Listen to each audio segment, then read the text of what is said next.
നമസ്കാരം. ജൈവ കൃഷിയിലൂടെ വിപ്ലവങ്ങൾ സൃഷ്ടിച്ച് Limca book of winner Ulloor Raveendran സാറിൻ്റെ വീട്ടിലാണ് നമ്മൾ നിൽക്കുന്നത്. സാറിൻ്റെ കൃഷി രീതിയെക്കുറിച്ച് നമുക്ക് ചോദിച്ചറിയാം.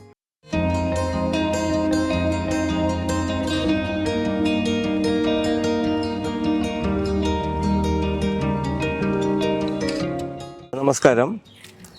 എൻ്റെ പേര് ആർ രവീന്ദ്രനാണ്. എൻ്റെ താമസം ഉള്ളൂർ, തിരുവനന്തപുരം ഉള്ളൂരാണ്. ഞാൻ ആദ്യ കാലഘട്ടത്തിൽ ചെയ്തത് കാച്ചിൽ കൃഷിയാണ്. ഞാൻ 10 വർഷം ഗൾഫിലുണ്ടായിരുന്നു, സൗദി അറേബ്യയിലായിരുന്നു. ഗൾഫിൽ നിന്ന് മടങ്ങി വന്നിട്ട് തന്നെ ഇപ്പോൾ 38 വർഷത്തോളമായി. എൻ്റെ ചെറുപ്പകാലത്തിലാണ് ഗൾഫിൽ പോയത്. മടങ്ങി വന്നിട്ട് ജൈവ കൃഷിയിലോട്ടാണ് എനിക്ക് കൂടുതൽ താല്പര്യം. അതായത് 2006 ഞാൻ പുറം ലോകം അറിഞ്ഞു തുടങ്ങിയത്. ആദ്യമായിട്ടൊരു കാച്ചിൽ കൂടിയായിരുന്നു. അപ്പോൾ 2006 ഒരു കാച്ചിൽ വെട്ടിയെടുത്തപ്പോൾ കാർത്തികടയിലാണ്. കാർത്തികയ്ക്ക് പുഴുങ്ങാൻ വേണ്ടി എല്ലാ വർഷവും കാച്ചിൽ, നനകിഴങ്ങ് ഇതൊക്കെ വെട്ടിയെടുക്കാറുണ്ട്. അതുപോലെ വെട്ടിയെടുത്തപ്പോൾ ഒന്ന് വലുതായിട്ട് കണ്ടു. അപ്പം ചുറ്റും കൂടിയെന്നവർ അതിനെ മുറിച്ചെടുക്കാൻ അനുവദിച്ചില്ല. അപ്പോൾ അതിനെ മുഴുവനായിട്ട് എടുക്കാനുള്ള പ്രോത്സാഹനം തന്നു. മുഴുവനായിട്ട് എടുത്തു. കൊണ്ടുവന്ന് തൂക്കി നോക്കിയപ്പോൾ 72 കിലോ ആയിരുന്നു. 2010 കിട്ടിയ കാച്ചിലാണ് 275 കിലോ. അപ്പോൾ ഈ കാച്ചിൽ പുറത്തെടുക്കാൻ CTCRAയിൽ എക്സിബിഷന് വേണ്ടി പറഞ്ഞു. ഞാൻ 10 ദിവസത്തിന് മുമ്പേ മണ്ണ് മാറ്റി ശ്രമിച്ചു. പക്ഷെ വേറെ ആരെയും കൊണ്ട് ഞാൻ തൊടിയിക്കില്ല. ഞാൻ തന്നെയാണ് മൺവെട്ടിയും അതിനുള്ള ആയുധങ്ങൾ കൊണ്ട് എടുത്തത്. 10 ദിവസം എടുത്തു ഈ കാച്ചിലിൻ്റെ രൂപം എല്ലാം പുറത്തു വരാൻ. ഞാൻ പിന്നെ സൈഡിൽ തടിയെല്ലാം വെച്ച് താങ്ങ് കൊടുത്തിട്ട് CTCRAയിൽ ഇതിൻ്റെ എക്സിബിഷൻ്റെ അന്ന് 8 പേര് കൂടി ചേർന്ന് കുഴിയിൽ നിന്ന് കരക്കെടുത്തു. അതായത് നമ്മൾ പണ്ട് തടി പിടിക്കും പോലെ ഈ മുന്താണിക്ക് കയറിട്ട് കെട്ടി അങ്ങനെയൊക്കെയാണ്. ആദ്യം ഒരു സ്ട്രെച്ചർ ഉണ്ടാക്കി GI പൈപ്പ് ഇട്ട് അതിൽ കയറ് കെട്ടിയാണ് 4 ബ്രാക്കറ്റിലും കയറ് കെട്ടിയാണ് പൊക്കി പുറത്തെടുത്തത്. 2011 ലിംക ബുക്ക് ഓഫ് റെക്കോർഡ്സിലേക്ക് എൻ്റെ പേര് ചേർക്കപ്പെടുകയും ചെയ്തു. അതിനുശേഷവും ചെയ്തു. പക്ഷേ ഇത്രയും വലുത് പിന്നെ കിട്ടിയിട്ടില്ല. പിറ്റേ വർഷം എനിക്ക് ചെയ്തപ്പോൾ 230 കിലോ വരെ കിട്ടി. പക്ഷെ ഇപ്പം ഞാൻ ചെയ്യുന്നത് ഈ കാച്ചിലിനെക്കാളും കൂടുതൽ ആൾക്കാർക്ക് ഡിമാൻഡ് ഇപ്പം തരുന്നത് അതൊക്കെ വളരെ ഔഷധ ഗുണമുള്ള മുൾക്കിഴങ്ങാണ്. മുൾക്കിഴങ്ങ് ഞാൻ കൃഷി ചെയ്യുന്നുണ്ട്. അതും ആഫ്രിക്കക്കാർ പറയുന്നത് ഈ കാച്ചിൽ അവിടെ കിട്ടിയത് 68 കിലോ ഏറ്റവും വലുത്. എനിക്ക് കിട്ടിയത് 275 കിലോ. ആഫ്രിക്കയിൽ നിന്നും പല ആവർത്തി ഇവിടെ സയൻറ്റിസ്റ്റുകൾ വന്നു. CTCRAയിൽ നിന്നാണ് വന്നിട്ട് ഇവിടെ വരുന്നതുകൊണ്ട്. അത് കഴിഞ്ഞ് KVKയിൽ മിത്രനികേതനിൽ വരുന്ന ആ സയൻറ്റിസ്റ്റുകളെല്ലാം അവരിവിടെ കൊണ്ടുവരുന്നുണ്ട്. അപ്പോൾ എനിക്കതിൽ കൂടുതൽ പ്രചോദനമായി. പക്ഷേ 2010 കിട്ടിയ 275 കിലോ കാച്ചിൽ കിട്ടിയ സമയത്താണ് ഞാൻ ഹൃദയാമൃതം എന്നൊരു ജൈവവളം ഉണ്ടാക്കിയെടുത്തത്. ആ ജൈവവളം സാർ അതിലേക്ക് ഉപയോഗിച്ചിട്ടുണ്ടോ? അതാണ് എനിക്ക് പരീക്ഷണം നടത്തിയത്. കാര്യം ഞാൻ ചെയ്തതെന്ന് വെച്ചാൽ ഒരു കാച്ചിലിൻ്റെ നട്ട് ഇങ്ങനെ വേരെല്ലാം പോകുന്നുണ്ട്. അപ്പോൾ മീതെ കാണുന്ന 2 വേരിനെ ഞാൻ അതിനെ അനുഗമിച്ച് പോയി. 22 അടി നീളത്തിന് ആ വേര് പോയി. അപ്പോൾ ഞാൻ ചെയ്യുന്ന വെച്ചാൽ ഈ വേര് ഇവിടെ വന്ന് നിൽക്കുമ്പോൾ ഞാൻ ഉണ്ടാക്കുന്ന വളത്തിനെ എല്ലാം മിക്സ് ചെയ്ത് മണ്ണുമായിട്ട് ചേർത്ത് ഒരു 2 ഇഞ്ച് മാറ്റി ഈ വളം ചേർത്ത മണ്ണിടുമ്പം 2 ദിവസം കഴിഞ്ഞ് നോക്കുമ്പോൾ ആ മണ്ണിനെ തുറന്ന് ഈ വേര് പോകുന്നുണ്ട്. അങ്ങനെ പോയി 22 അടി നീളത്തിനുള്ള വേര് പോയി ചെന്ന് അവസാനിച്ച ഒരു മതിലിൻ്റെ കരിങ്കല്ല് കെട്ടിനകത്തായിരുന്നു. അത് കഴിഞ്ഞ് ഈ വേരിനെ കണ്ടില്ല, അപ്രത്യക്ഷമായി. അപ്പം ഇത്രയും ദൂരെ പോയാണ് ആഹാരം വലിച്ചെടുക്കണം എന്നുള്ളതിൽ ആ പുരയുടെ മൊത്തം നമുക്ക് ജൈവ ഫലഭൂയിഷ്ടമാണ് ആ മണ്ണ്. അതിനാദ്യം മോശപ്പെട്ട മണ്ണായിരുന്നു. ഞാൻ ഫലഭൂയിഷ്ടമാക്കി അത് വാഴ കൃഷി ചെയ്താണ്. അതിൻ്റെ ഇതെല്ലാം ഇട്ടാണ് നല്ല ജൈവ അംശം ആ മണ്ണിൽ കൊടുത്തത്. അതിൽ നിന്നാണ് സാറ് ആദ്യമായിട്ട് ഈ കൃഷി ചെയ്തു തുടങ്ങിയത്. ആദ്യമായിട്ട് ചെയ്തതെന്ന് കൊടുന്ന് പറയാൻ പറ്റില്ല. പുരയിടത്തിൽ അല്ലെങ്കിലും നമുക്ക് ചെയ്യണം എന്നുള്ള ഒരു ആശയം മനസ്സിൽ തോന്നി ഇതിൻ്റെ മുകളിൽ കൃഷി ചെയ്തു. പക്ഷെ അന്ന് ഈ മെത്തേഡല്ല. ഇപ്പം ചെയ്യുന്നത് 1 കിലോ ഭാരം പോലും ടെറസിൽ താങ്ങാതെയും 1 തുള്ളി വെള്ളം പോലും ടെറസിൽ വീഴാതെയും എന്നുള്ള ഒരു മെത്തേഡിലാണ്. കാര്യം ടെറസിൽ കൃഷി ചെയ്യാൻ ആരും മടിക്കരുത് എന്നുള്ള മെത്തേഡിലാണ്. അപ്പം പലരും ചോദിക്കാറുണ്ട് ടെറസിൻ്റെ മുകളിൽ എത്ര ഗ്രോ ബാഗ് ഉണ്ട്? ഞാൻ പറഞ്ഞു 300-ലധികമുണ്ട്. ഒരു ഗ്രോ ബാഗിന് എത്ര കിലോ ഭാരം വരും? ഞാൻ പറഞ്ഞു 10 മുതൽ 15 വരെ. അന്ന് ചെയ്യുന്ന ഗ്രോ ബാഗിൽ 10 മുതൽ 15 കിലോ വരെ വരും. പക്ഷെ ഇന്ന് ചെയ്യുന്ന ഗ്രോ ബാഗിൽ 5 കിലോ ഭാരമേ ഉണ്ടാവുള്ളൂ. ആ ഒരു മെത്തേഡിലാണ് ഇപ്പം ഞാൻ ചെയ്യുന്നത്. അതെന്താ സാർ അങ്ങനെ? നമുക്ക് അതൊന്ന് സാറ് സെറ്റ് ചെയ്ത് കാണിച്ചു. ആവശ്യമാണെങ്കിൽ ഞാൻ സെറ്റ് ചെയ്ത് കാണിച്ചു തരാം. ഒരു ഗ്രോ ബാഗിൽ ഞാൻ സെറ്റ് ചെയ്ത് കാണിച്ചു തരാം. അത് കഴിഞ്ഞാൽ സ്കൂളുകളിലും കോളേജുകളിലും ഇത് ഓരോ സംഘടനകളിലും എന്നെ വിളിക്കുമ്പോഴെല്ലാം ഇതിനെ കൊണ്ടുപോയാണ് ഞാൻ സെറ്റ് ചെയ്ത് കാണിച്ചാണ് പഠിപ്പിക്കുന്നത്. അതായത് പ്രാക്ടിക്കലായിട്ട് ചെയ്ത് കാണിച്ചു തരും. ആരും ഇതിൽ നിന്ന് പിന്മാറരുത്. ഒരാൾ ഒരു 10 വിത്തോ തയ്യോ നടാൻ വന്നു കഴിഞ്ഞാൽ അവർ തുടർന്ന് പോകണം. സാർ ഇപ്പോൾ ഏതൊക്കെ കൃഷിയാണ് സാർ ഇവിടെ ചെയ്തിരിക്കുന്നത്? പ്രത്യേകിച്ച് ഇന്നതെന്ന് എടുത്തു പറയാനത്തക്കതല്ല. എല്ലാം വീട്ടാവശ്യമുള്ള എല്ലാ പച്ചക്കറികളും, പിന്നെ അതുകൂടാതെ കാച്ചിൽ, നനകിഴങ്ങ്, മുൾക്കിഴങ്ങ്, ചെറുകിഴങ്ങ്, അത് വേറൊരു സെക്ഷനായിട്ട് കിഴങ്ങ് വർഗ്ഗങ്ങൾ. പിന്നെ ഇത് പാഷൻ ഫ്രൂട്ട്, ഇത് ബ്രസീലിൽ നിന്ന് കിട്ടിയ ഒരു പാഷൻ ഫ്രൂട്ടാണ്. ഞാൻ ഇത് തന്നെ ആയിരക്കണക്കിന് ആൾക്കാർക്ക് എൻ്റെ വിത്തും തൈയും ഞാൻ കൊടുത്തിട്ടുണ്ട്. നമ്മളെ തിരുവനന്തപുരത്ത് തന്നെ കൃഷിഭവൻ മുഖാന്തരം ബ്ലോക്ക് ഓഫീസുകളിലെല്ലാം ഇവിടുന്ന് വിത്ത് കൊണ്ട് പോയിട്ടുണ്ട്. അപ്പോൾ അതെല്ലാവർക്കും എല്ലായിടത്തും എത്തട്ടെ എന്നുള്ള രീതി വെച്ചുകൊണ്ടാണ് ചെയ്യുന്നത്. തറയിൽ നട്ടിട്ടാണ് ഇത് മുകളിൽ പടർത്തി വിട്ടേക്കുന്നത്. ഇത് മണിത്തക്കാളിയാണ്. മണിത്തക്കാളി നമുക്ക് ഇഷ്ടംപോലെ കായ്ക്കും. ഇതൊന്ന് ഒരിക്കൽ നട്ടാൽ പിന്നെ നടണ്ട, അത് വിത്ത് വീഴുന്ന പൊടിച്ചോളും. ഇതൊന്നും ഞാൻ നട്ടതെല്ലാം കിടന്ന് പൊടിച്ചതാണ്. വലുതായി പൂ വരുന്ന സമയത്ത് ഞാൻ സംരക്ഷിക്കും. ഇത് ഞൊട്ടാൽ ഞൊടിയൻ. ഇതിനിപ്പോൾ ഞാൻ അറിയപ്പെടുന്നത് നോർത്ത് ഇന്ത്യക്കാരാണ് കൂടുതൽ ഉപയോഗിക്കുന്നത്. ഇവിടെ സാധാരണ പണ്ടൊക്കെ എൻ്റെ സഹോദരങ്ങളൊക്കെ എന്നെ പറിച്ചിട്ട് നെറ്റിയിൽ വെടിവെച്ച് കളയുകയാണ് പതിവ്. ഇപ്പോൾ ഒരു കായ്ക്ക് 25, 30, 35 രൂപ വരെ വിലയുണ്ടെന്ന് പറയുന്നു. പക്ഷേ ഇതിപ്പം കായ ഒന്നും പഴുത്തില്ല. പഴുത്ത് കഴിഞ്ഞാൽ നല്ല മഞ്ഞ കളറും നല്ല മധുരവും കൂടിയാണ്. ഇത് ഞൊട്ടാൽ ഞൊടിയൻ. അത് ഭയങ്കര ഗുണമെന്നാണ് പറയുന്നത്. സാധാരണ ഞാൻ അറിഞ്ഞു കേട്ടത് ഈ സ്പോർട്സ് താരങ്ങൾ ഇത് കഴിച്ചുകൊണ്ടാണ് കളത്തിലിറങ്ങുന്നതെന്നാണ് കേട്ടത്. ഇതിൽ പഴുത്ത് വരുമ്പം നല്ല മഞ്ഞ കളറായിരിക്കും. ഇതിൽ ചുവപ്പും ഉണ്ട്. ചുവപ്പ് എനിക്ക് കിട്ടിയിട്ടില്ല. നേരെ മറിച്ച് മണിത്തക്കാളി എനിക്ക് ചുവപ്പ് കിട്ടിയിട്ടുണ്ട്. ഇഷ്ടം പോലെ ഉണ്ടായിരുന്നു. അതിപ്പോൾ എൻ്റെ നഷ്ടപ്പെട്ടു പോയി. അത് കൊണ്ടുപോയാൽ ആരെങ്കിലും എനിക്ക് തരാതിരിക്കില്ല. ഇത് നല്ലൊരു മധുരമുള്ള സാധനമാണ്. നമ്മൾ കഴിക്കാൻ നല്ല സാധനം, ഔഷധ ഗുണം, ക്ഷീണം അകറ്റാനും. എനിക്ക് തോന്നുന്നു ഞാൻ ഇവിടെ കയറി വരുമ്പോൾ ഇതെല്ലാം പറിച്ച് തിന്നും. അതുകൊണ്ടാണെന്ന് തോന്നുന്നു എനിക്കിപ്പം ഇങ്ങനെ നിൽക്കാൻ പറ്റുന്നത്. ഇത് കരിമഞ്ഞളാണ്. ഞാൻ നേരത്തെ പറഞ്ഞ പോലെ ഇതും ഒരു ആയിരക്കണക്കിന് ആൾക്കാർക്ക് എൻ്റെ വിത്ത് കൊടുത്തു. വിശേഷപ്പെട്ടതാണ്. അപ്പോൾ ഇതിൻ്റെ ഒരു വിത്തിന് വേണ്ടി ഞാൻ ഒരു ആദിവാസി വൈദ്യൻ്റെ അടുത്ത് 3-4 പ്രാവശ്യം പോയിട്ടും കിട്ടിയില്ല. എന്നിട്ട് അദ്ദേഹത്തിൻ്റെ വേണ്ടപ്പെട്ട ഒരാളിനെയും കൊണ്ട് പോയപ്പോൾ എനിക്ക് ഇതേപോലുള്ള 3 കഷ്ണം തന്നു. ഞാൻ ഒരു ഗ്രോ ബാഗിൽ വെച്ചു. നല്ല വിളവ് കിട്ടും. ഇവിടെ കൊണ്ട് കളഞ്ഞാലും പൊടിച്ചു വരികയും ചെയ്യും. നമുക്ക് കമ്പോളത്തിൽ കിട്ടുന്ന കസ്തൂരി മഞ്ഞളെന്ന് പറഞ്ഞത് ഒറിജിനലല്ല. അത് മഞ്ഞക്കൂവയുടെ പൊടിയാണ് നമുക്ക് കിട്ടുന്നത്. ഇത് ഒറിജിനലിൽ കസ്തൂരി മഞ്ഞളിനേക്കാളും ഔഷധ ഗുണമുള്ളതാണ്. ഇത് മഞ്ഞളാണ്. ഇപ്പം ഏറ്റവും നല്ല ഗുണപരമായിട്ടുള്ള മഞ്ഞൾ പ്രതിഭ മഞ്ഞളാണ്. അപ്പോൾ ഇതെനിക്ക് KVK കഴിഞ്ഞ പ്രാവശ്യം പോയപ്പോൾ എനിക്ക് അവിടുന്ന് വാങ്ങിച്ച വിത്താണ്. അപ്പം വൈകി നട്ടത് കാരണം അത് ഇലയൊന്നും പട്ടില്ല, വിളവെടുത്തിട്ടില്ല. ഇപ്പോൾ ഞാൻ കുറച്ച് താഴെ നെല്ലിൻ്റെ ഭാഗത്ത് കുറച്ച് ഞാൻ നട്ടിട്ടുണ്ട്. നല്ല വിളവും ഇതിൽ കൂടുതൽ ഔഷധ ഗുണം ഉണ്ടെന്നാണ് അറിയപ്പെടുന്നത്. ഇത് ഡ്രാഗൺ ഫ്രൂട്ടാണ്. നമുക്ക് പ്രത്യേകിച്ച് സ്ഥലമൊന്നും വേണ്ട. ഇവിടെ തന്നെ ഇത് ഇങ്ങനെ നട്ടിട്ട് അവിടെ ഒരു പൈപ്പിൻ്റെ മുകളിൽ കൂടി പടർത്തി വിട്ടിട്ട് ഇവിടെ ഒരു മൺപൈപ്പ് വെച്ചിട്ടുണ്ട്. കാര്യം ഇതിൽ ഒരുപാട് വേര് ഇവിടെ വരുന്നുണ്ട്. ആ വേര് ഇവിടെ വരുന്ന സമയത്ത് ഇതിൽ കുറച്ചുകൂടി പവർ കിട്ടും എന്നുള്ളതാണ്. ഇതിനെല്ലാം വളം ചെയ്യുന്നത് എപ്പോഴും ഇതിന് വളം കൊടുക്കണ്ട, വെള്ളവും കൊടുക്കണ്ട.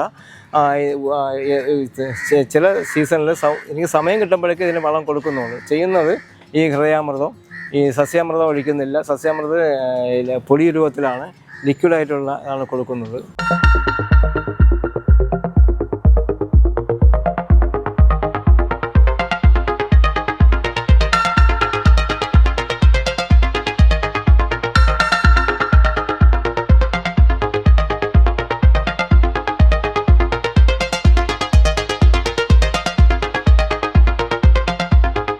ഇതെല്ലാം പച്ചമുളകാണ്. നമ്മുടെ വീട്ടാവശ്യത്തിനുള്ള ഒരു 3 മൂട് മുളകുണ്ടെങ്കിൽ നമുക്ക് എല്ലാ ദിവസവും മുളക് പറിക്കാൻ പറ്റും. ഇതിലങ്ങനെ പ്രത്യേകിച്ച് പരിഗണനയൊന്നും കൊടുക്കാതെ നട്ട് വളർത്തുന്നതാണ്. പക്ഷേ ഇതിൽ വരുന്നത് ഇതിൻ്റെ കുരുടിപ്പ് രോഗം വരുന്നുണ്ട്. അപ്പോൾ ഇതിൻ്റെ തുടക്കത്തിലേ നമ്മൾ ഈ ഹൃദയാമൃതവും ഫിഷമിനും എല്ലാം ഉപയോഗിച്ച് വന്നു കഴിഞ്ഞാൽ വരില്ല. ചിലപ്പം ഈ മഴ സമയത്തൊന്നും അങ്ങനെ ചെയ്യാൻ പറ്റാത്തതുകൊണ്ട് അത് അവിടെ ഒരു മുളക് കുരുടിപ്പ് രോഗം വന്നിട്ടുണ്ട്. ഞാൻ എല്ലാം കട്ട് ചെയ്തിട്ടുണ്ട്. മുളക് നമുക്ക് വീട്ടാവശ്യത്തിനും പോയിട്ട് അധികം കിട്ടുന്നുണ്ട്. ചിലപ്പം കൂടുതലുണ്ടെങ്കിൽ പറിച്ച് വിപണിയിൽ കൊണ്ടുപോകാം. പിന്നെ ഇവിടെ വരുന്നവർക്കൊക്കെ പറിച്ച് കൊടുക്കുന്നുണ്ട്. അപ്പോൾ ഇതിൽ വരുന്നത് ഈ കുരുടിപ്പ് രോഗം മാത്രമേ വരുന്നുള്ളൂ. അതിനുവേണ്ടി നമ്മൾ ചെയ്യുന്നത് വെച്ചാൽ അതിൻ്റെ മണ്ട നുള്ളി കളഞ്ഞിട്ട് വെർട്ടിസീലിയം അല്ലെങ്കിൽ വേപ്പെണ്ണ മിശ്രിതം, അതിൻ്റെ നമ്പർ 3000, അതിനെ വാങ്ങിച്ച് തളിച്ച് കഴിഞ്ഞാൽ ആ കുരുടിപ്പ് രോഗം മാറുകയും ചെയ്യും. അത് പുതിയ ശിഖരം വരുന്നതിന് കുരുടിപ്പ് ഉണ്ടാവുന്നില്ല. ഇത് ചീരയാണ്. അതായത് ക്യാൻസർ രോഗത്തിന് നല്ലതെന്ന് പറഞ്ഞുകൊണ്ടാണ് എനിക്ക് കിട്ടിയത്. എനിക്ക് കിട്ടിയതിന് ശേഷം തന്നെ ഒരുപാട് പേർക്ക് ഞാൻ കൊടുത്തിട്ടുണ്ട്. ഈ ചീനി വള്ളി പോലെ ഇത് പക്ഷേ ഒളിക്കുന്ന സമയത്ത് ഇതിൽ കറയും ഉണ്ടാവും. നമ്മൾ ഒളിച്ചു കഴിഞ്ഞാൽ നമ്മൾ പാല് പോലെ കറയുണ്ട്. അല്ല, ഈ കറ വരുന്നുണ്ട്. ക്യാൻസർ രോഗത്തിന് നല്ലതെന്ന് പറയുന്നു. ഞങ്ങൾ തോരൻ വയ്ക്കുന്നുണ്ട്. തോരൻ വയ്ക്കുന്ന സമയത്ത് പയറൊക്കെ ഇട്ട് തോരൻ വയ്ക്കാം, ചക്കക്കുരു ഇട്ട് തോരൻ വയ്ക്കാം, എല്ലാം ചെയ്ത് കഴിക്കുന്നുണ്ട്. ഇത് ചെയ്യുമ്പോൾ ഇത് പ്രത്യേകിച്ചായിരിക്കും ചെയ്യുന്നത്. ചിലവർ ഇതിൻ്റെ കൂടെ മറ്റ് ചീരകളെല്ലാം ചേർത്ത് ചെയ്യും. പക്ഷേ അതിനേക്കാൾ നല്ലത് പ്രത്യേകിച്ച് കഴിക്കുക എന്നുള്ളതാണ്. ഇതിന് നല്ലൊരു വെറൈറ്റി മുളകാണ്. നേരത്തെ ഒന്നുണ്ടായിരുന്നു നിറച്ച് കാച്ചുന്നതാണ്. ഇതിപ്പോൾ ഇതിൽ കുഴിപ്പോകുന്നു. ഞാൻ ഇവിടെ ഒരു 5-6 ദിവസം ഇവിടെ ഇല്ല. പോലെ തന്നെ മഴയായത് കാരണം ഇങ്ങനെ കയറാൻ പറ്റിയില്ല. ഇത് കത്തിരി. ഇതിൽ നേരത്തെ എനിക്കൊരു മൂടുണ്ടായിരുന്നു, ഇത്രയും പടർന്ന് കയറുകയും ഇഷ്ടം പോലെ കൊല കായ്ക്കുമായിരുന്നു. പക്ഷേ ഇതിലിപ്പോൾ നമുക്ക് മഴ ആയതുകൊണ്ടാണെന്ന് തോന്നുന്നത് സ്വല്പം മോശമാണിത്. എനിക്ക് തൃപ്തിയല്ലാതെ വിധത്തിൽ നിൽക്കുന്നതാണ്. അപ്പം ഇതിൽ ചെറിയ പുഴുശല്യങ്ങളും ഉണ്ട്. നമ്മളിങ്ങനെ കൈകൊണ്ട് തന്നെ അതിനൊക്കെ എടുത്ത് നമ്മൾ നശിപ്പിച്ച് കളയാൻ പറ്റുന്നുണ്ട്. പിന്നെ ഇത് കഴിഞ്ഞ് വെണ്ട.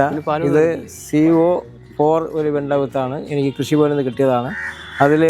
ഇതിൽ ഒരു പ്രത്യേകത എനിക്ക് തോന്നുന്നുണ്ട്. കാര്യം വിത്തിന് നടത്തുന്ന അത്രയും എലി വന്ന് തിന്നുകൊണ്ട് പോകുന്നുണ്ട്. അപ്പോൾ അതിൻ്റെ ഒരു പ്രത്യേക രുചിയാണ് എന്നുള്ളതല്ല. നമ്മൾ വിളിക്ക് വേണ്ടിയിരുന്നാലും ഒരു പ്രത്യേക രുചിയായിട്ട് കിട്ടുന്നുണ്ട്. ഇത് ചുവന്ന വെണ്ട ഇഷ്ടംപോലെ കായ്ക്കുന്നതാണ്, വളരെ പൊങ്ങുകയും ചെയ്യും. പക്ഷേ ഇതിൻ്റെ പ്രത്യേകത എന്ന് വെച്ചാൽ ഈ വെണ്ടയും ഈ CO4 ഒരുമിച്ച് നട്ടാണ്. ഇതിന്ന് കഴിഞ്ഞ ആഴ്ച തൊട്ട് അടത്തു തുടങ്ങി. ഇതിന്ന് മൊട്ട് എല്ലാം ആയി വരുന്നതിൽ ഇതിരിക്കാൻ ഒരു പൂ പോലും വിരിച്ചിട്ടില്ല. ഇത് കസ്തൂരി വെണ്ടയാണ്. സാധാരണ വെണ്ടയ്ക്കയുടെ എല്ലാ ഉപയോഗവും ഉണ്ട്, പക്ഷേ ഇത് ഔഷധ ഗുണമാണ്. കായൊക്കെ ചെറുതായിരിക്കും. ഇതിനെക്കാളും വളർന്നു വല്ല ശകലം കൂടി കാണുകയുള്ളൂ. അത് നമുക്ക് എല്ലാ കറിക്കും ഉപയോഗിക്കാം. മെഡിസിൻ വാല്യൂയാണ് ഇതിൽ കൂടുതലുള്ളത്. അപ്പോൾ ഇതിന് ഒരുപാട് വിത്തിന് ആവശ്യക്കാരുണ്ട്. അങ്ങനെ ഇതൊക്കെ വിത്തിന് നിർത്തിയിരിക്കുന്നതാണ്. ഇത് ചൈനീസ് ഓറഞ്ചാണ്.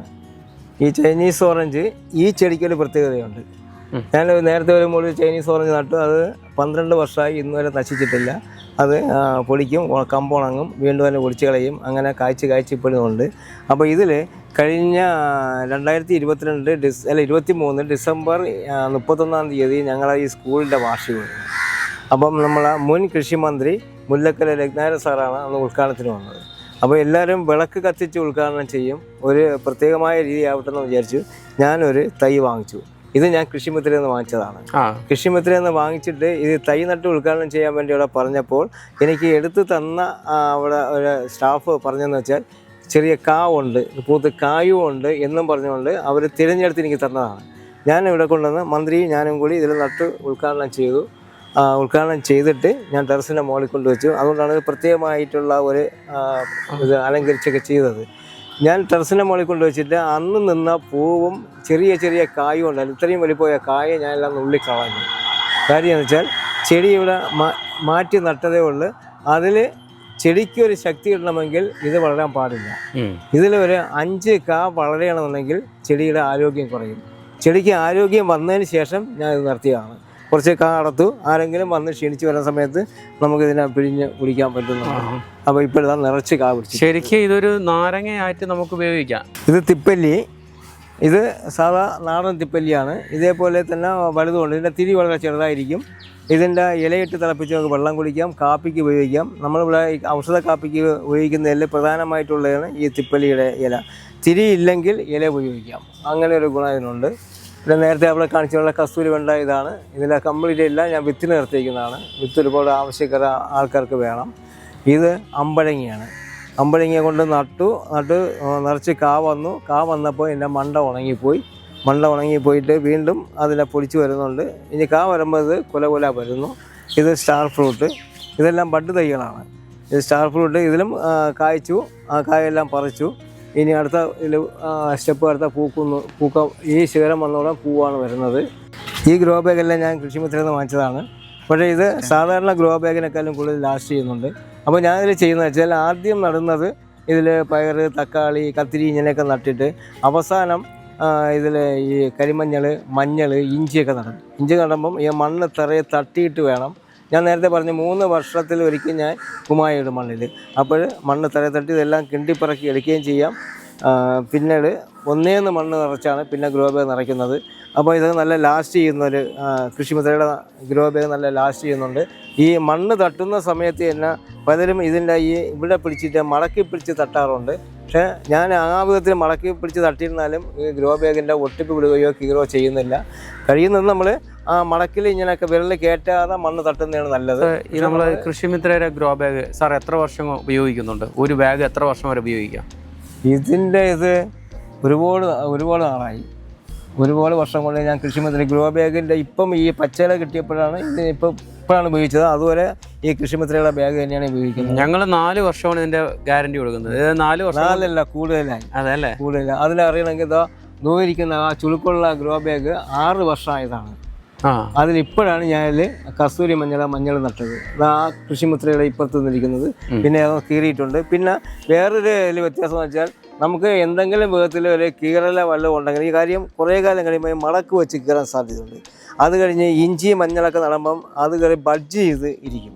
അപ്പോൾ അതിന് ഒരാളെ ഞാൻ തർക്കിച്ചിട്ടുണ്ട്. അവർ പറഞ്ഞ് വേറെ ഏതൊരു കമ്പനികളെ ഗ്രോ ബാഗാണ് നല്ലതെന്ന് പറഞ്ഞു. ഞാൻ അതിനെ നിങ്ങൾക്ക് കാണിച്ചു തരാൻ വേണ്ടി ആ മഞ്ഞൾ നട്ടപ്പോൾ അത് കയറി ബഡ്ജ് ചെയ്ത് വന്ന് അവിടെ പൊട്ടി, ഇവിടെ കൊണ്ട് കീറി. തൊട്ടടുത്തിരുന്ന കൃഷിമിത്രത്തിൽ അത് കീറിയിട്ടില്ല. ഞാൻ ആ പാർട്ടിയുടെ കൂടെ വരുന്ന ആളാണ്. വന്നപ്പോൾ ഞാൻ കാണിച്ചു കൊടുത്ത് ബോധ്യപ്പെടുത്തുകയും ചെയ്തിട്ടുണ്ട്. അപ്പോൾ അതിൽ 100% നമുക്ക് വിശ്വസിക്കാൻ പറ്റുന്നതാണ് കൃഷിമിത്രയുടേത്. അതിൽ യാതൊരു മാറ്റവും ഉണ്ടാകുന്നില്ല. ഈ മഞ്ഞളൊക്കെ നട്ടിരുന്നാലും ഇത് ബഡ്ജ് ചെയ്ത് വലിയുന്നതല്ലാതെ ഇത് കീറുന്നില്ല. മറ്റുള്ള വലിയുന്ന പോലെ വലിഞ്ഞു വരും. മറ്റൊക്കെ ആണെങ്കിൽ കീറിപ്പോവാം. നമ്മൾ 4 വർഷം ഇതിന് ഗ്യാരണ്ടി കൊടുക്കും. 4 വർഷത്തിനുള്ള എന്തെങ്കിലും സംഭവിച്ചാൽ നിങ്ങൾ റീപ്ലേസ് ചെയ്ത് കൊടുക്കും. അത്രക്കുള്ള 4 വർഷമല്ല കൂടുതലിരിക്കും. പിന്നെ ഉപയോഗിക്കുന്ന പോലെ ഇരിക്കും. ഞാൻ നേരത്തെ പറഞ്ഞ പോലെ നിങ്ങൾ ഈ മണ്ണ് തറയെ തട്ടുന്ന സമയത്ത് ഇതിൻ്റെ ഇടയ്ക്ക് ഇങ്ങനെ പിടിച്ച് പൊട്ടി പിന്നെ അവിടെ പിടിച്ചെടുക്കുകയാണെങ്കിൽ ചിലപ്പോൾ അത് കുഴപ്പം വരും, അങ്ങോട്ട് പകലാവും. ഇതങ്ങനെയല്ല, നമ്മൾ അടിയിൽ താങ്ങി തന്നെ മണ്ണ് 2 തട്ട് കെട്ടിയിട്ട് തറയെ തട്ടിയിട്ട് അതിനെ പൊക്കിയെടുക്കുക. നമ്മളിത് ഡബിൾ ലെയർ സീലിംഗ് ആണ്. ഈ കൃഷിമിത്രയുടെ ഗ്രോ ബാഗിൽ തന്നെ ഡബിൾ ലെയർ സീലിംഗ് ആണ് വരുന്നത്. അതുകൊണ്ട് ഇങ്ങനെ എടുത്താലും പെട്ടെന്ന് വിട്ടുവരത്തില്ല. അതുകൊണ്ടാണ് ലാസ്റ്റ് ചെയ്യുന്നത്. അല്ല, നമുക്ക് ഉപയോഗിക്കുന്ന രീതി ശരിയല്ലെങ്കിൽ പിന്നെ അവർ ഇതിൽ മോശപ്പെട്ടെന്ന് പറഞ്ഞിട്ട് കാര്യമില്ലല്ലോ. നമ്മളങ്ങനെയല്ല, അത് ഉപയോഗിക്കുന്ന രീതി അതേപോലെ ആയിരിക്കണം. അത്രയും സൂക്ഷിച്ച് നമുക്ക് പിന്നെ വല്ല മണ്ണ് നിറച്ച് ചെടി നടണമെന്നുള്ള ആ ഇതിൽ നമ്മൾ ചെയ്യണം. ഇതൊരു കിഴങ്ങ് വർഗ്ഗമാണ്, നൂറാൻ എന്ന് പറയും. അപ്പോൾ അതിൻ്റെ ഇലയൊക്കെ തന്നെ കാച്ചിലുമായിട്ട് നോക്കിയാൽ വളരെ വ്യത്യാസമാണ്. അപ്പോൾ ഇതിന് കൂടുതൽ ആദിവാസികളാണ് ഉപയോഗിക്കുന്നത്. ആദിവാസികളുടെ ഊരിൽ നിന്ന് എനിക്ക് കിട്ടിയതാണ്.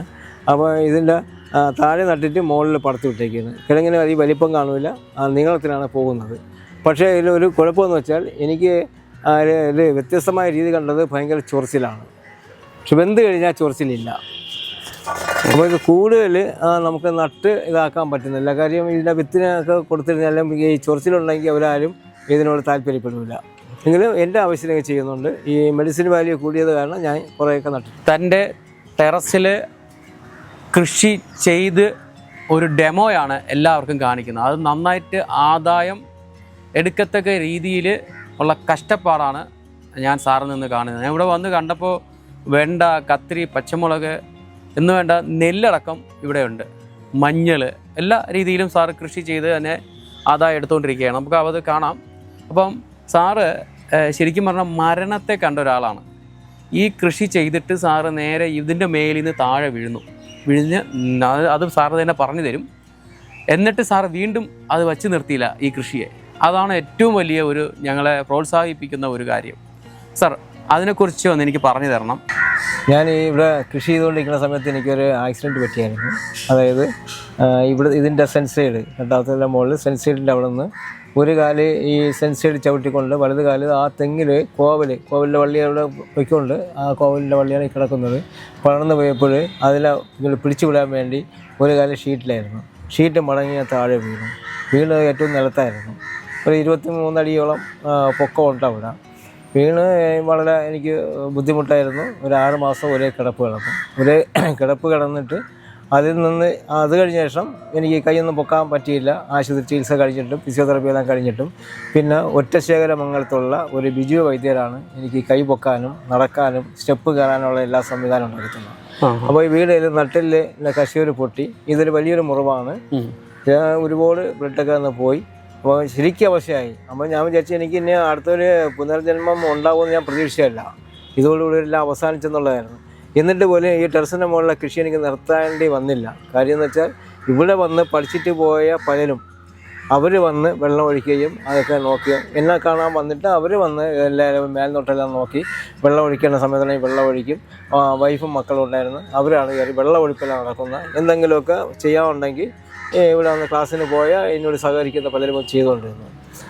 അപ്പം അത് കഴിഞ്ഞിട്ടാണ് ഇത് എഴിച്ച് നടക്കാൻ പറ്റുന്നുള്ളതില്ല. അപ്പം രണ്ടാമത് കുറച്ചുകൂടി ഒരു വിളമായിട്ട് ചെയ്യണമെന്ന് തോന്നിയാണ് പിന്നെ ചെയ്തു തുടങ്ങിയത്. അപ്പോൾ ആ സമയത്ത് ക്ലാസ്സൊന്നും ഇല്ലായിരുന്നു. പിന്നെ ക്ലാസ്സിന് തുടങ്ങി. അപ്പോൾ ഈ വൈദ്യന് എനിക്ക് തന്ന ചികിത്സയെന്ന് വെച്ചാൽ കരിങ്കോഴി വെച്ചുള്ള മരുന്നും കരിങ്കോഴിയുടെ മുട്ട. അപ്പോൾ അദ്ദേഹം വെച്ച് പറഞ്ഞു വെച്ചാൽ ദിവസേന പറ്റുമെങ്കിൽ കരിങ്കോഴിയുടെ മുട്ടയെങ്കിലും കഴിക്കണം. അപ്പോൾ ഇറച്ചി എനിക്ക് വലിയ ഇഷ്ടമില്ലാത്ത കാരണം പറഞ്ഞ് മുട്ട കഴിച്ചാൽ മതി. അങ്ങനെ മുട്ട കഴിച്ചു. അപ്പോൾ അങ്ങനെ എനിക്ക് കരിങ്കോഴിയെ വാങ്ങിക്കാൻ പറ്റി. ആദ്യം ഞാൻ വഞ്ചിക്കപ്പെട്ടു. അപ്പോൾ നല്ല ഒറിജിനൽ കോഴി കിട്ടിയില്ല. ഒടുക്ക് പിന്നെയാണ് അറിയുന്നത്, വൈദ്യരാണ് പറഞ്ഞു തന്നാൽ കടക്കനാഥ് എന്നുള്ള കരിങ്കോഴിയാണ് ഒറിജിനൽ കോഴി. അവസാനം വൈദ്യരിനെ എനിക്ക് കുഞ്ഞുങ്ങൾ തന്നു. ഇപ്പോൾ കുറച്ച് കരിങ്കോഴികളുണ്ട്. അപ്പോൾ ഞാൻ അന്ന് ആദ്യം ഒരു മുട്ട വാങ്ങിച്ചത് 50 രൂപ വെച്ചാണ്. പക്ഷേ ഞാനിപ്പോൾ കൊടുക്കുന്നത് 20 രൂപ. അത് ഒരു സേവനം എന്നുള്ള നിലയ്ക്ക്.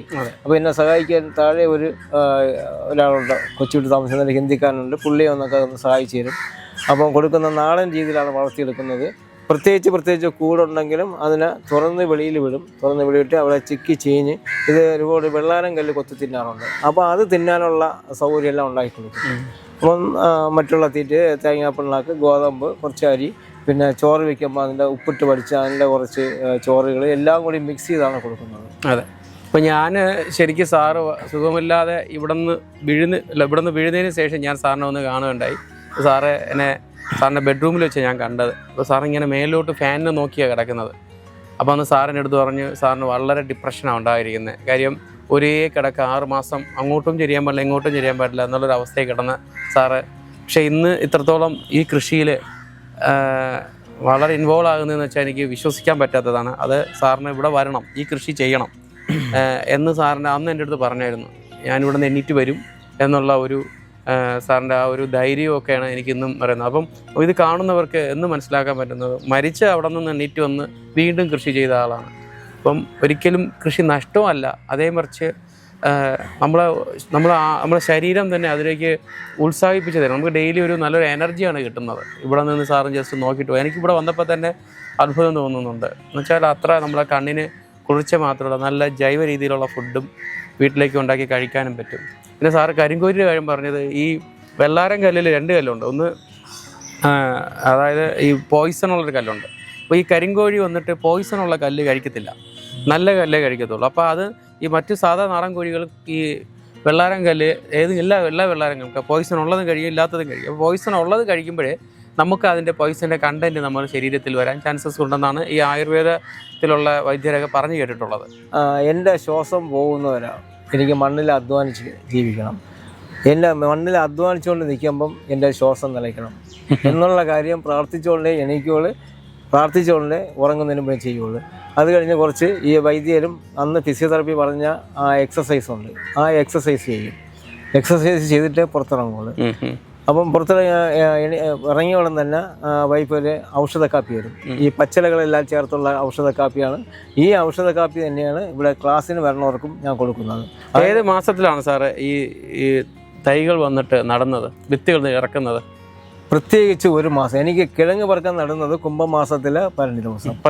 പച്ചക്കറികൾ നമുക്ക് ഒരു മാസം ഒരു സീസൺ ഉണ്ടെങ്കിൽ നമുക്ക് അപ്പോഴും മാത്രം നമുക്ക് ഇതിൻ്റെ പച്ചക്കറി എടുത്ത് കറി വെച്ചാൽ മതി.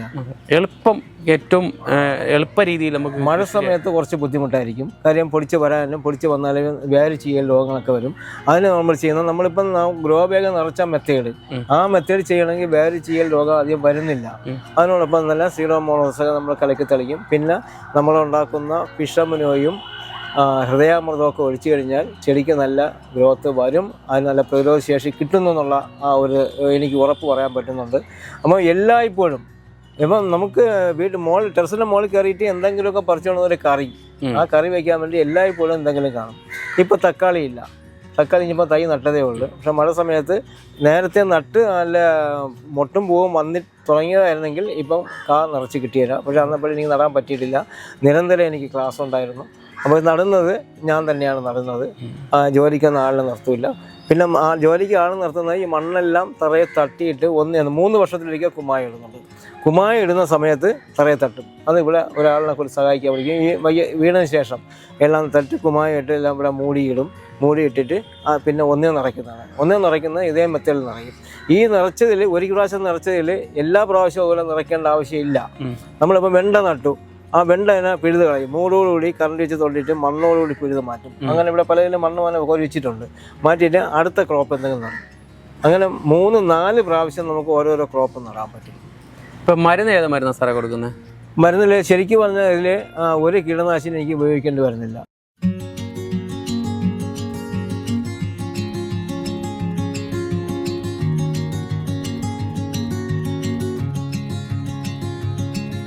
കോഴിക്ക് 1500 മുകളിൽ പോകും. ഇതാണ് ഒറിജിനൽ കരിങ്കോഴി. മുട്ടയുടെ എണ്ണം കുറവാണ്, മുട്ട ചെറുതാണ്. ഇതിപ്പം ആഴ്ചക്ക് ഒരു മുട്ട കിട്ടോ? ആഴ്ചയിലല്ല, അങ്ങനെയൊന്നുമില്ല. ഇപ്പോൾ ആഴ്ചയിൽ ഇപ്പോൾ 7 ദിവസത്തിലുണ്ടെങ്കിൽ നമുക്കൊരു 3-4 മുട്ടയൊക്കെ കിട്ടും. കാലിന് അത്രയും കറുപ്പ് കാണില്ല, അതിനൊക്കെ കാലൊക്കെ നല്ല കറുപ്പായിരിക്കും. പിന്നെ അതിനേക്കാളും അല്പം കൂടി മുട്ടയ്ക്ക് വലിപ്പം കൂടുതലാണ് ഇതിന്. ഇതെല്ലാം സാർ ഇവിടെ നിന്ന് ഇത് ചെയ്തതാണ്, വിരിപ്പിച്ചെടുത്തതാണ് ഈ കോഴികളെല്ലാം? ഇതൊക്കെ ആദ്യം കൊട്ടാരക്കര പോയി വാങ്ങിച്ചിട്ട് വന്നപ്പോൾ അത് ആണ് ജനൻ TV വന്ന് ഈ പ്രോഗ്രാം ചെയ്തിട്ട് കമൻസ് ഇട്ടിരുന്നത് അത്രയും ഇത് കൈരളിയേ അല്ല, കൈരളിയുടെ ക്രോസ് ആണ്. അപ്പോൾ അതിൽ മുട്ട കൂടുതൽ കിട്ടാൻ വേണ്ടി കൈരളിയുടെ ക്രോസ് ആക്കും.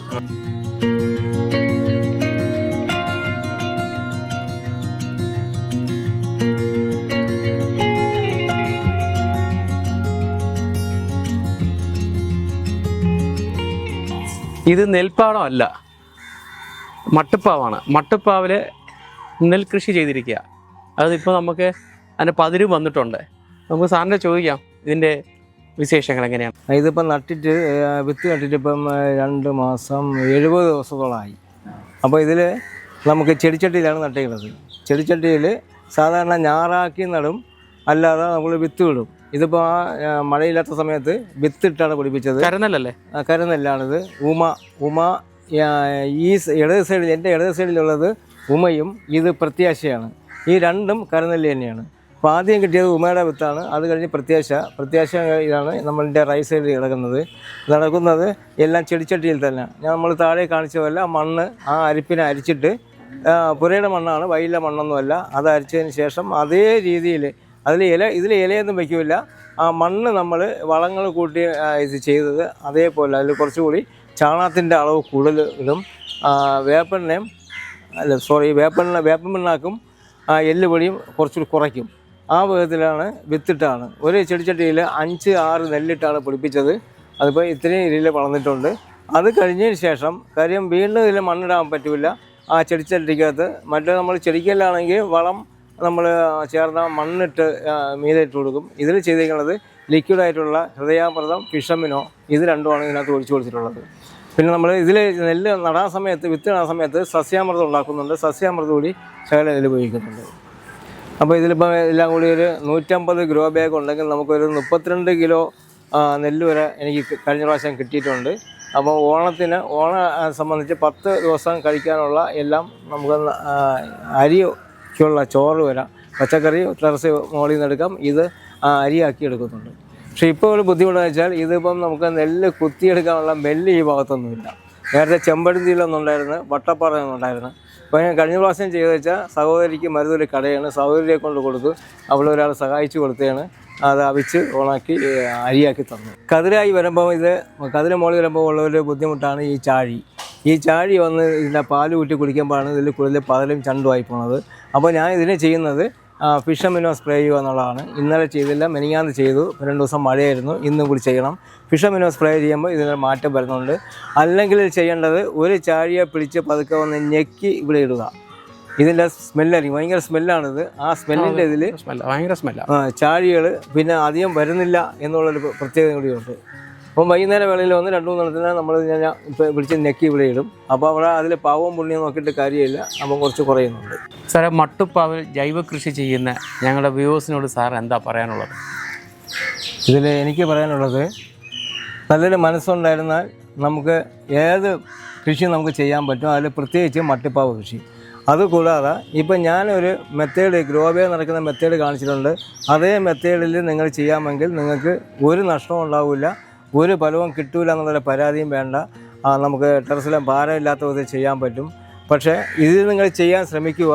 ചെയ്യാൻ പറ്റിയില്ലെങ്കിൽ ഇവിടെ എന്നെ സമീപിക്കുക. ഇവിടെ ഞങ്ങൾക്ക് അനന്തപുരി ജൈവ കൃഷി പഠനക്കളരി എന്നൊരു സ്കൂളുണ്ട്. ആ സ്കൂളിൽ വരിക.